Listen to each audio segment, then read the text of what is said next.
Good morning po sa ating lahat. Grabe ang sitwasyon ngayon dito sa lugar namin. So kahapon nag-snow.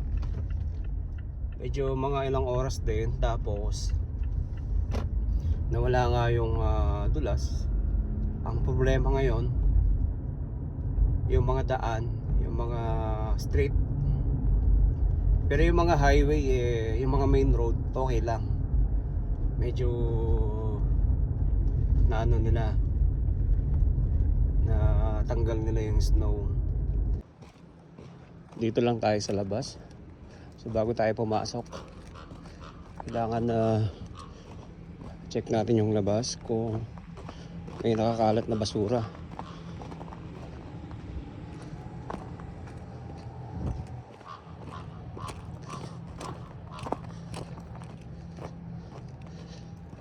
So dito kailangan yung sasakyan mo hanggat maaari ay naka all-wheel drive ka. Hindi pwede yung front kasi mababalahura ka. Yan mga daan na yan.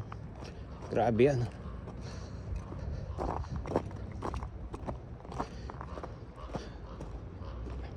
Yan nagsisimula ng dumulas ang daan natin.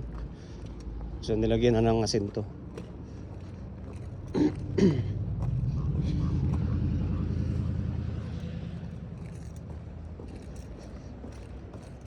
So check lang tayo ng labas, no? After na ito, papasok na rin tayo.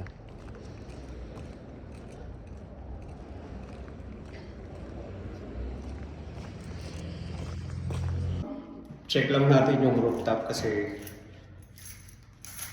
natunaw yung yellow. Kasi taas ng weather niya, ang temperature natin ngayon nagpa-positive siya. Positive to ngayon. Pero itong week lang to. Pero after nun, balik ulit sa dati. So tignan lang natin yung taas. Yan, so bali meron pa rin yellow. Pero tunaw na. Yan. So yung river ganun pa rin. Pero pag apak mo dyan, ano yan, meron niyang malambot na part. So delikado yan. Yan. Okay, dito konting ingat lang dahil madulas din dito sa rooftop. Yan yung mga kabahayan. So may part na yon.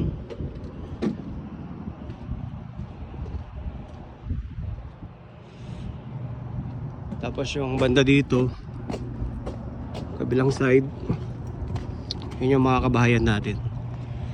Yan. So halos nakikita mo yung mga puting bubong, no? Yan. So bali ito yung pinaka downtown. Yan, yung mga kabahayan. Yung superstore, yung kakatabi lang yan Walmart, Safeway, Save on Food. Yan, kakatabi lang yan. Mga fast food, nandyan na lahat.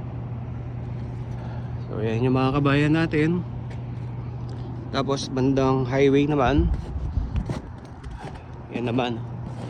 So mga puno. Pero ngayon hindi siya nababalot ng snow. Yan. Pasok na tayo, malamig na. Tapos ito, malinis na to. So siyempre ilang araw din siyang na bakante. So may mag-uupa na. So maganda ang view, tignan mo naman, nasa riverside ka. At yan, kitang kita mo pag umaga, lalo na pag summer, kita mo rin yan. So binabalikan ko to para i-touch up. Yan, so may dalawa siyang storage. Yan, may stove, may fridge, may dishwasher. Yan, dalawang CR. Yan, malinis na to. Lilinisin lang natin ulit kasi nag-renovate din sila. Nagtanggal sila ng carpet, ginawa nilang vinyl. Yan, yung kapitbahay mo, yan. Ganyan. Ito yung bedroom 1. Tapos ito yung master bedroom. Sarili siyang Ayan. Ang laki ng ano niya, oh. Lagayan ng damit. So may heater din. Yung isang bedroom. Tapos ito yung CR niya. Ayan.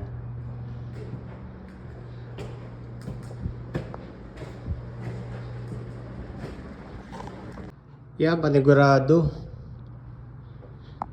Medyo matatakpan na yung black ice.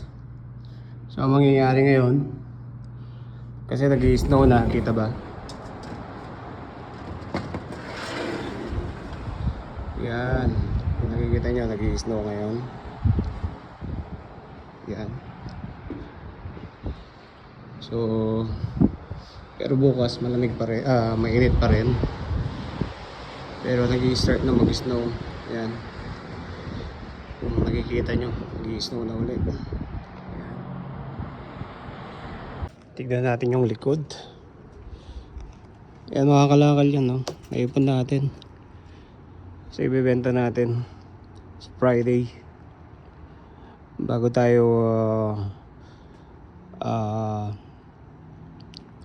magbe-break tayo. Bilis lang na magbenta niyan. Tapos yun, makapal pa rin yung snow, pero kinuskis ko na to eh. Ayan o. Yung bubong, puro snow. 5 o'clock na, so uwian na. Bali natapos natin ngayon. Mga cupboard nalinis natin. Yan, malilinis na yan. Tanggal na rin yung mga dumi. Yan. At yung stove, okay na, wala na yung dumi. Malinis na rin. Yan. I-kislap na. At yung ilalim, yung hood, yung fridge, malinis na rin natin. At bukas, ito lang naman yung mahirap sa clean. Yung fridge tsaka stove. At yung ito na lang naiwan, yung CR. Yan. Huli na to pagka kasi magsasad pa tayo at bukas magpipintura tayo. Yun lang. Bye!